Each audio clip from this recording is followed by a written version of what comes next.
કવિઓની કવિતાઓ વર્ષોના વર્ષો વીતી જાય પણ ઘણા અંશે પ્રસ્તુત રહેતી હોય છે. ગોરખ પાંડેની એવી જ રચના છે, રાજા બોલા રાત હૈ, મંત્રી બોલા રાત હૈ, સંતરી બોલા રાત હૈ, સબ બોલે રાત હૈ યા સુબહ સુબહ કી બાત હૈ. કશુંક આ પ્રકારની જ પરિસ્થિતિનું નિર્માણ થતું હોય એ પ્રકારનું ચિત્ર દેશમાં દેખાઈ રહ્યું છે. એક પછી એક નેતાઓ અને મંત્રીઓ સાંકેતિક રીતે પ્રદર્શન કરવાના નામ પર, સંદેશ આપવાના નામ પર જે બતાડી રહ્યા છે એનું અડધું પાલન કરવાની પણ શરૂઆત કરે તો કદાચ દેશનું કલ્યાણ ક્યારનું થઈ ગયું હોત. નમસ્કાર, આપની સાથે હું દેવાંશી.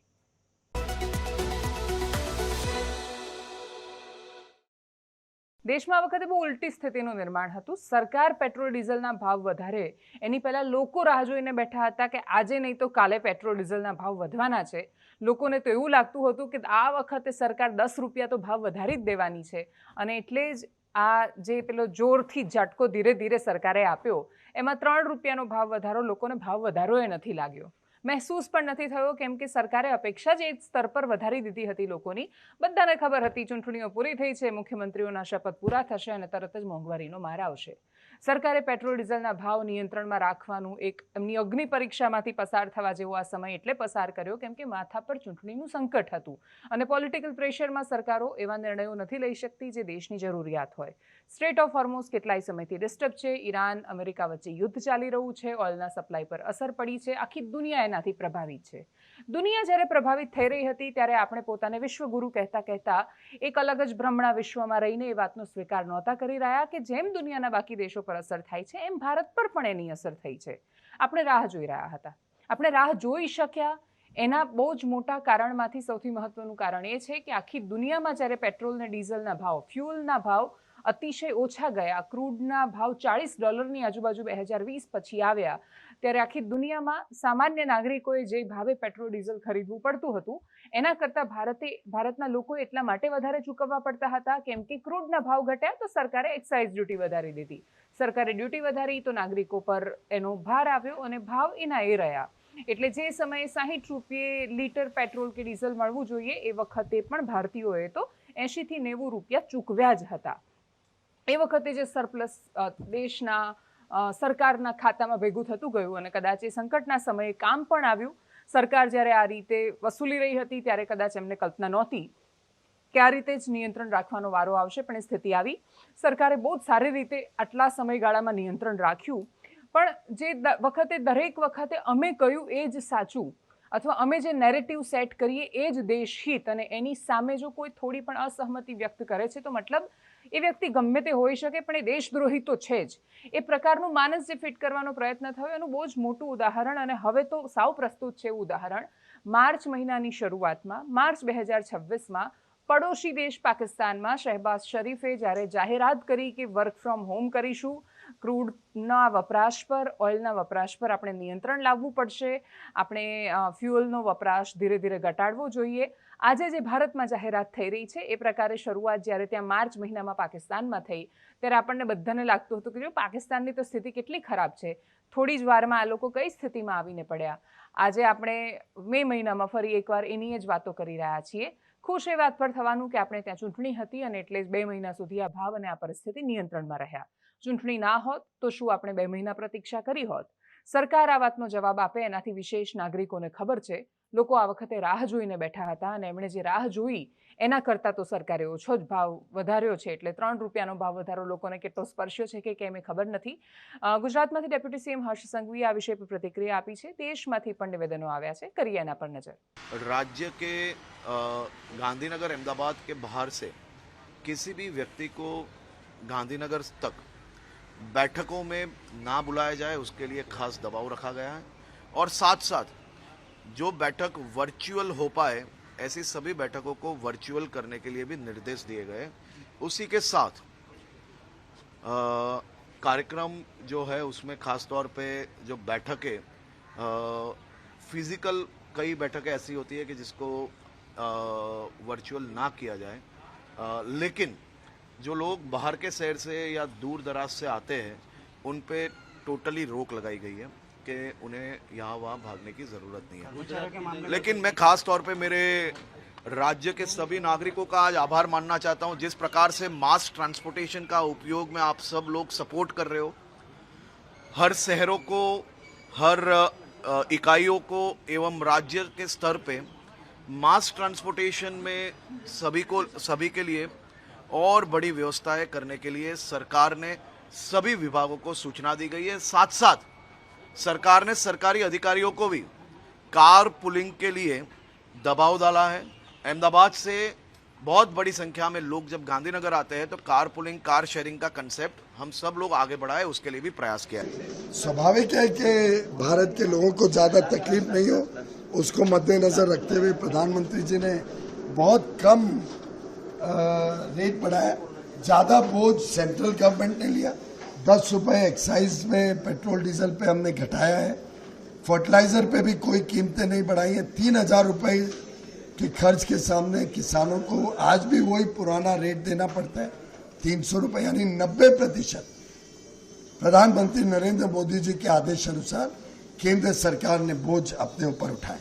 भूपेंद्र भाई हर्ष भाई के नेतृत्व में राज्य सरकार ने वीसी, इलेक्ट्रॉनिक उपकरण, टेक्नोलॉजी के माध्यम से जितनी जरूर हो इतना उपयोग इसका करे। प्रत्यक्ष जरूर न हो तो प्रवास भी न करे, विदेश में भी न जाए। ऑनलाइन से काम हो सकता है तो अन्य जिले में और अन्य राज्य में भी ज़रूरत नहीं है, जहाँ ज़रूरत है वहाँ अवश्य जाना चाहिए। प्रजा के हित में अलग अलग सरकारी गाड़ियाँ कई लोगों के पास रहती है, चाहे अधिकारी हो, पदाधिकारी हो, मंत्री हो, तो एक ही वाहन का उपयोग वो करे कर्कश के रूप में, और सरकारी जो व्हीकल पूल है उसमें वो अपनी कार जो भी व्हीकल है वो वहाँ भेज दे। इस सरकार को कोई मतलब नहीं है लोक संवेदनाओं से। एक पैसा नहीं, मैं बता रहा हूं। मैं तो बार बार ये कह रहा हूं कि इस देश में 1 नेशन 1 इलेक्शन तो बहुत नुकसान कर जाएगा। मैं तो चाहता हूं 12 महीने चुनाव हो, क्योंकि ये सरकार सिर्फ चुनाव से डरती है। अगर चुनाव ना हुए होते तो ये कब का कर चुके होते। वो तो मैं थैंक यू, मैं वेरी मच बोलूं कि 4 को मतगणना हुई तो 15 तारीख को आपने ये किया, 11 दिन की मोहलत दी।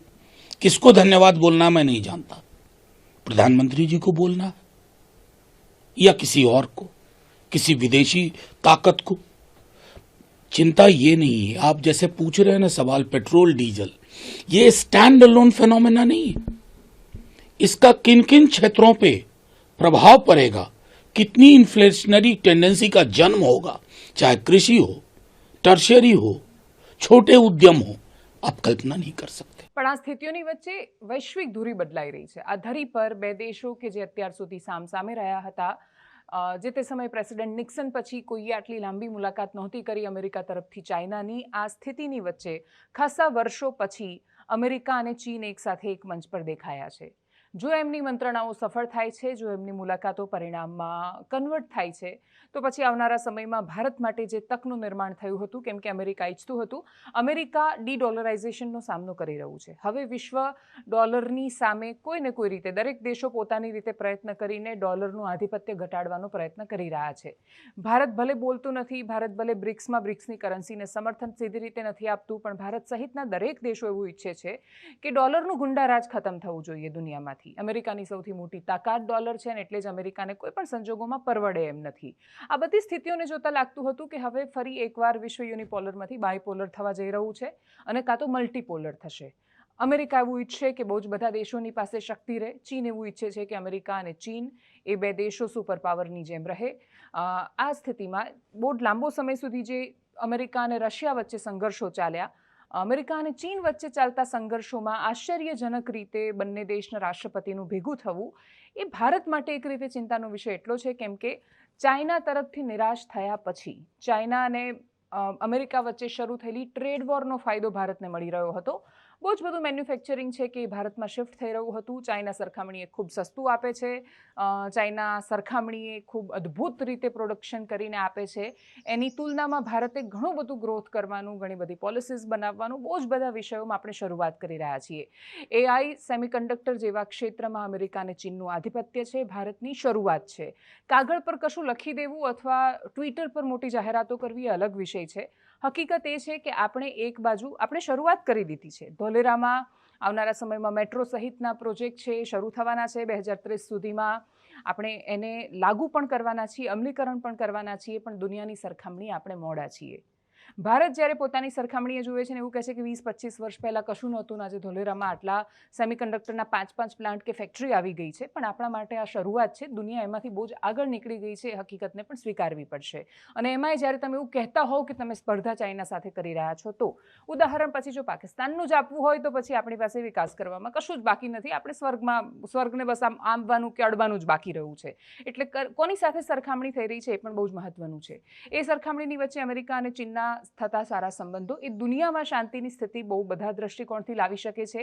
પણ ભારત માટે એ બહુ જ અદ્ભુત સમાચાર નથી. પણ એની વચ્ચે ભારતના પ્રધાનમંત્રીની 5 દેશોની મુલાકાત, યુએઈ પહોંચ્યા, ગેસને લઈને કરારો કરવામાં આવ્યા, વાડીનાર પોર્ટ ઉપર શિપ બ્રેકિંગનું એક આખું ક્લસ્ટર ઊભું કરાશે એ પ્રકારનો પ્રસ્તાવ પણ મૂકવામાં આવ્યો, અને પછી ભારત અને યુએઈ વચ્ચેના કરારો પણ થયા. આવનારા સમયમાં અનેક દેશોમાં પશ્ચિમ એશિયાના સંબંધોમાં પ્રધાનમંત્રી નરેન્દ્ર મોદીની આ મુલાકાત બહુ જ મહત્વની રહેવાની છે. 5 દેશોની મુલાકાતમાંથી અંતે ફળશ્રુતિ ભારતના ભાગમાં શું આવે છે એના પર બધાની નજર રહેશે. આ વિષય પર આવેલી પ્રતિક્રિયાઓ પર કરીએ નજર. Primarily the Abu Dhabi National Oil Company. These include agreements on enhancing UAE participation in Indian strategic petroleum reserves to a level of 30 million barrels, the establishment of strategic gas reserves in India, and long-term LPG offtake supply agreements. In the field of investment, the UAE has traditionally been a significant investor in India. तो माननीय प्रधानमंत्री जी ने जिस प्रकार से पूरे विश्व में भारत का गौरव बढ़ाया है, जो अच्छे रिश्ते बनाए हैं, जिसके कारण आज भारत के पासपोर्ट की अहमियत है, कीमत है, लोगों को एक विश्वसनीय साझेदार के रूप में आज भारत नजर आता है. और ये अपार अवसर खोलता है भारत के में निवेश लाने के लिए, भारत के आयात को बढ़ाने के लिए, और भारत की अंतर्राष्ट्रीय साख आज हमारी सबसे बड़ी ताकत है. ચાઇના, અમેરિકા, તાઇવાન જેવા દેશો પોતાના ક્ષેત્રની ગતિઓ કેવી રીતે વિસ્તારે છે એના પર નજર રહેશે. ભારત શું કરી રહ્યું છે? ધોલેરા માટે ભારત તૈયાર છે. અનેક પ્રોજેક્ટ્સ એક પછી એક લોન્ચ થઈ રહ્યા છે. અનેક સેમિકન્ડક્ટરના પ્રોજેક્ટ્સ લોન્ચ થઈ રહ્યા છે. આપણી પહેલી ચીપ જ્યારે માઇક્રોન કંપની બનાવે છે ત્યારે પ્રધાનમંત્રી જાતે એને લોન્ચ કરવા આવે છે, અને એ જ દર્શાવે છે કે ભારત માટે આ મુદ્દાઓ અને આ ક્લસ્ટર કેટલું મહત્વનું છે. શું જાહેરાત કરવામાં આવી મેટ્રો ટ્રેનની શરૂઆતને લઈને? ધોલેરાના વિકાસ માટેની શું શરૂઆત? આજે પત્રકાર પરિષદ થઈ હતી, કરીએ એના પર નજર. આ નિર્ણય થવાથી ધોલેરાનો વિકાસ ખૂબ ઝડપી થશે. આપણે જાણીને ખૂબ આનંદ થશે કે આ સાબરમતીથી ધોલેરા એરપોર્ટ જે 133 કિલોમીટર છે, માત્ર 48 મિનિટ એટલે 28 મિનિટ પહોંચી જશે. અને સરખેજથી ધોલેરા એરપોર્ટ 38 મિનિટમાં પહોંચી જશે. આ ઉપરાંત જે નવું મ્યુઝિયમ થઈ રહ્યું છે લોથલમાં, એને પણ લિંકેજ છે. એમાં આપણે ધોલેરા એરપોર્ટ અને લોથલ ખાતે જે નવું વર્લ્ડ ક્લાસ મ્યુઝિયમ બની રહ્યા છે, બંને જગ્યાએ કનેક્ટિવિટી છે. આ થવાથી જે ધોલેરાનો વિકાસ જે ઝડપથી થઈ રહ્યો છે એને હજી વધારે વેગ મળશે. अहमदाबाद से साबरमती से आपको एयरपोर्ट पहुंचना हो तो बहुत कम टाइम पहुंच जाएंगे. फ्रीक्वेंसी भी अच्छी होगी ट्रेन की, और साथ में गुड्स ना सिर्फ वो भारत के किसी से पहुंच सकती है, एक्सपोर्ट करना हो तो किसी भी जो हमारे बड़े पोर्ट हैं, सारे बड़े पोर्ट डीएफसी से लिंक हैं, और इसको हम लिंक कर रहे हैं डीएफसी से.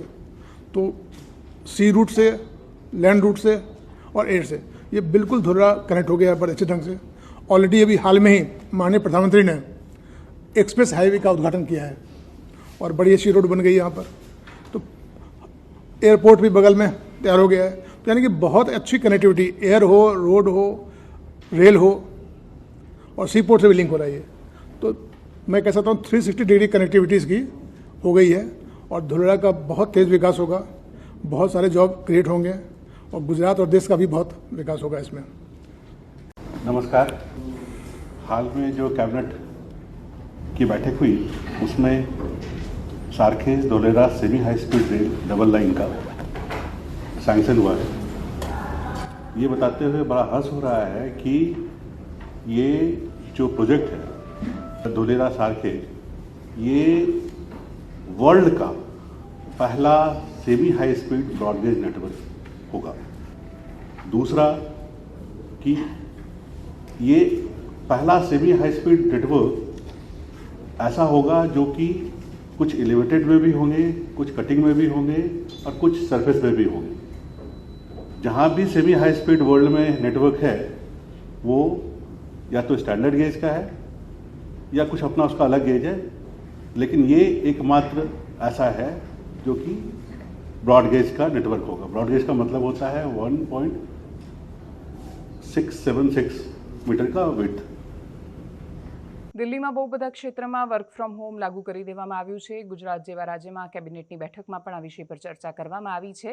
દેશ જે દિશામાં જઈ રહ્યો છે એ જોતા, વર્ક ફ્રોમ હોમને જે રીતે પ્રોત્સાહન અપાઈ રહ્યું છે એ જોતા, ફ્યુઅલ ક્રાઇસિસ પર જે રીતે ચિંતા થઈ રહી છે એ જોતા, રૂપિયો જે રીતે ગગડી રહ્યો છે એ જોતા, વૈશ્વિક પરિસ્થિતિઓને જોતા, ચીન અમેરિકા જેવી મહાસત્તાઓના વધતા વિકાસને જોતા એક વાત નક્કી છે કે દુનિયાની રાજનીતિમાં કોણ ક્યારે ક્યાં જઈને બેસી જાય ને કોણ કોનું સગું થઈ જાય એ ખબર નથી।